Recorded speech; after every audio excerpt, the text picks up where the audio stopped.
Oh iya dah, saya korban terus karena apa? Kan tidak benar. Dan kita punya data, kita punya bukti. Saya bahkan ada di luar ini dua ahli matematik, dua ahli statistik yang bisa menjelaskan bagaimana manipulasi itu terjadi. Dan mereka siap untuk nanti laporan ke Bawaslu, laporan ke kalau perlu juga muncul di Metro TV, di TV mereka sendiri, ya kan? Jadi ini tidak boleh ya, pakar-pakar seolah-olah menamakan dirinya pakar, kemudian dia berdiri di depan jutaan rakyat Indonesia dan dia bohong. Itu kan namanya apa ya? Itu namanya penipuan, ya.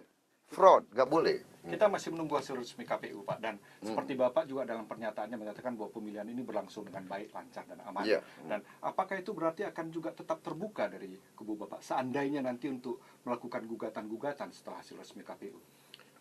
Saya katakan semua indikasi real count sampai sekarang menunjukkan bahwa saya leading, saya menang gitu loh. Jadi ya, tapi kita juga banyak laporan ya, banyak kasus-kasus yang tidak benar ya, ada kasus kotak suara yang dicuri, ada saksi diintimidasi dan sebagainya dan sebagainya. Nah, ini kita sudah laporkan ke Bawaslu semuanya. Dan ini kita akan proses di jalur hukum. Jadi ya kita sangat confident kok kita berada di pihak yang benar ya. Dan nanti kan harus semua itu kan harus ada bukti, harus ada proses, ya kan? Yang saya sesalkan ya, tadi juga yang ditanya di televisi, ditanya selalu, Pak Prabowo kalau kalah bagaimana? Oh, saya berkali-kali ngomong, Anda kan sudah di Indonesia berapa bulan kan ini? Iya, benar. Ya, 2 minggu. 2 minggu. Tapi Anda bisa cek semua rekaman. Saya berkali-kali bicara waktu hari pertama pendaftaran di KPU, waktu dapat nomor di KPU, waktu ada upacara kampanye damai di KPU, saya selalu ngomong, apapun keputusan rakyat saya akan hormati. Tidak ada kata-kata dari Jokowi dan JK. Sampai hari ini nggak ada. Malah dia bilang sebelum kalau kita tidak menang berarti curang. Bayangkan. Ya kan? Di tengah-tengah keyakinan Bapak ya bahwa akan memenangkan sesuai dengan KPU nanti ini, tentu Bapak juga kembali sudah seperti Bapak katakan siap menerima hasilnya apapun saja dan juga siap menerima kekalahan seandainya, karena Bapak kan yakin menang sejauh Iya ini. benar. Kalau terbukti ya, kalau terbukti secara hukum bahwa saya kalah, tentunya saya hormati. Saya tidak mau terima mandat kalau mandat itu tidak sah.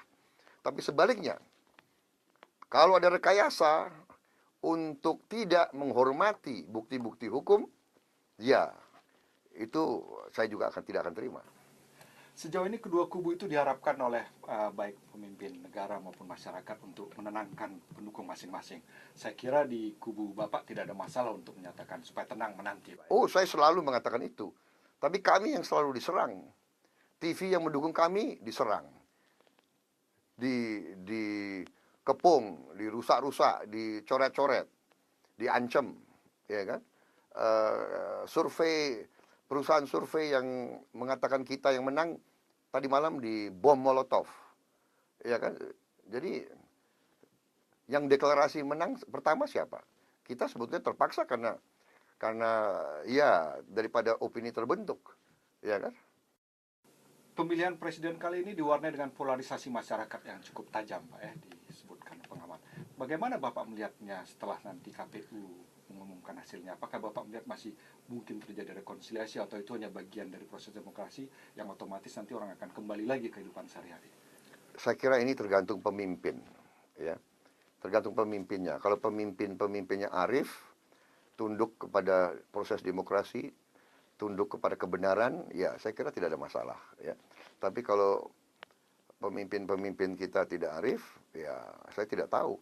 Dan terutama yang harus kita waspadai, yang harus pihak-pihak tertentu, ya. Saya mencium adanya beberapa negara asing yang selalu ingin Indonesia dalam keadaan tidak rukun, tidak aman, tidak tertib. Itu yang saya mencium. Jika diajak berkoalisi atau juga kemungkinan Bapak menawarkan koalisi sebagai rekonsiliasi nasional nanti kelak, apakah itu memungkinkan menurut Bapak?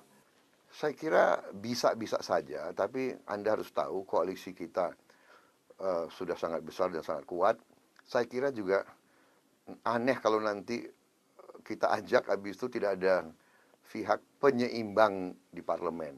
Kan juga tidak demokratis seperti itu, ya.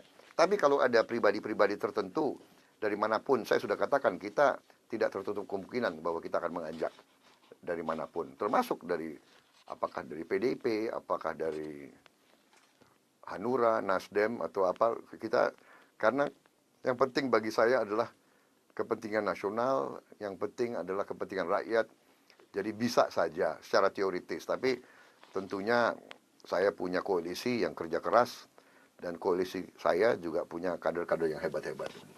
Ini kampanye sudah berakhir, pemungutan suara sudah berakhir. Bapak sudah mulai banyak istirahat lagi, udah cukup tidur seperti sekala atau masih tetap sibuk? Aduh, belum. Ternyata belum bisa sepenuhnya istirahat, tapi ya nyatanya sekarang saya jam 9 kan masih di tempat Anda ini. Iya kan? Tapi jam tidurnya sudah lebih banyak, Pak? Tahu belum?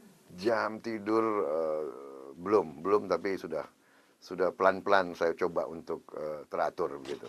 Ya, ya.